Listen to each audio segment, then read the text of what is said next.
problem from the previous worksheet. Oh, yeah. Well, you just focus on this part and just ignore that. It makes sense. Yeah. But anyway. This one I don't understand.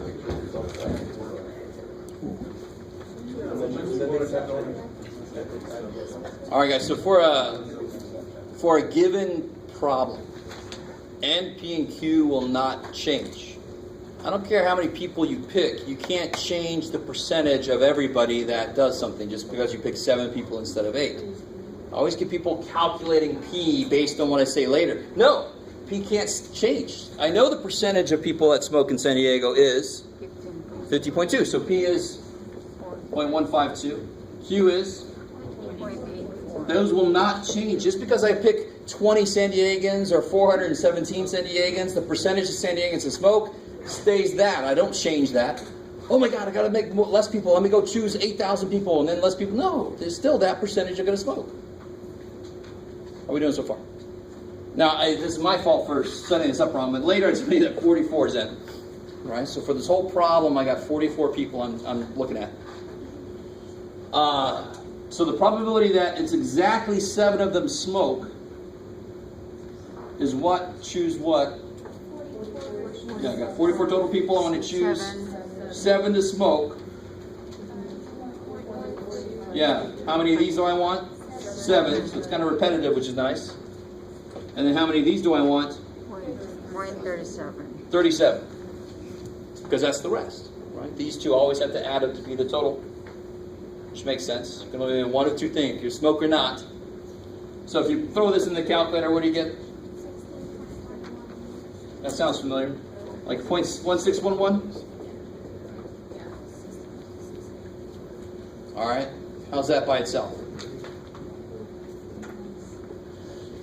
Now, this is going to happen a lot. And this is the one that actually applies more to real life, because at least one happens so often. There were some problems in Chapter 4 homework where they said the batch would be accepted. And very often, the batch is accepted if, how do I want to say this? If you only find like 0 or 1, or if at least one of them is not defective or something silly like that. But at least one happens a lot in real life. So knowing how to handle it is a good idea. So a probability of at least 1 is 1 minus the opposite, which is just none. This would so desperately suck to try to calculate this directly, because you have to do it for 1. This formula for 1, 2, 3, up to 44. Screw that. Let me do 1 minus the only thing it leaves out. So 1 minus 44, choose nobody. So 0.152 to the 0, 0.848 to the 44. Now what I like is I notice this. What do you think 44 choose 0 is? How many ways is there to choose nobody from 44 people? How many ways is there to do that? 1. And I don't mean I can do it like this. I don't want any of you. Or like this. None of you. No. There's only one way to not choose anybody. I don't choose anybody. So 44 choose 0 is 1. What's anything to the 0 power? 1. So really it just becomes that. Oh. But if you put this whole thing in the calculator, it's still going to come out right. If you put just that, you get something a little weird. You get 7 times 10 to the negative 4, basically. Right? 7e negative 4. That e is times 10 to the... But if you do 1 minus that, you just get 0.9993 if you round it, if I remember correctly. So never put 100% unless you actually mean there's no chance it won't happen. Right? And there is a chance that this won't happen, but I'm almost guaranteed, out of any 44 randomly selected San Diegans, I'm almost guaranteed to get at least one of them smokes. So if you have 44 people coming over your house, you either want to buy an ashtray, because you know somebody's going to, I mean, you don't know, but if I'm a betting man, I'm going to bet that somebody smokes, at least one. Do you guys understand? This is sort of the problem that you use you use this kind of thing for. That's why at least one happens a lot. If at least one person is left-handed, I better have a left-handed chair just in case. Right? And you can calculate the probability of that happening. All right, maybe. So what about this guy? This is nice. What's N?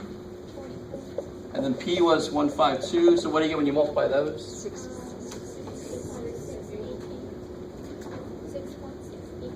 6.688, right? So almost 7.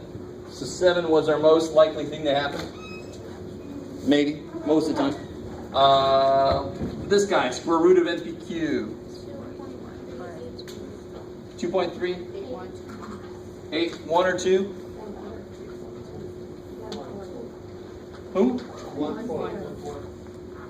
2.3814? Alright, so 2.381. I like it. And then part D, you knew this was going to happen. Again, it's not exactly the same thing here, is it? This is the idea of unusual or usual, and you're going to get this exact same thing in the homework. So if you put the mean in the middle, and you go up 2 steps now, of course, to get to the unusual place. So what's 6.688 plus 2 of these?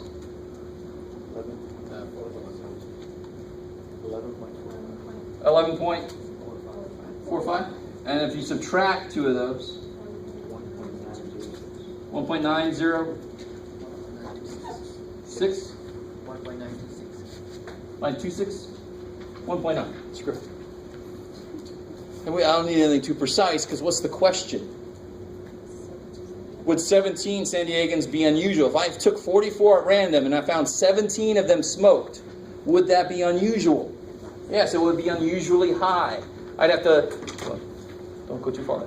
I'd have to go look where I am and go, why would I get, so maybe based on where I am, maybe I'm somewhere where people smoke a lot, or maybe the way I picked it wasn't random. But that would be unusual. That would tell me that something is strange about where I am or how I picked them. More than likely, because there's a chance that it will be that, but it is unusual.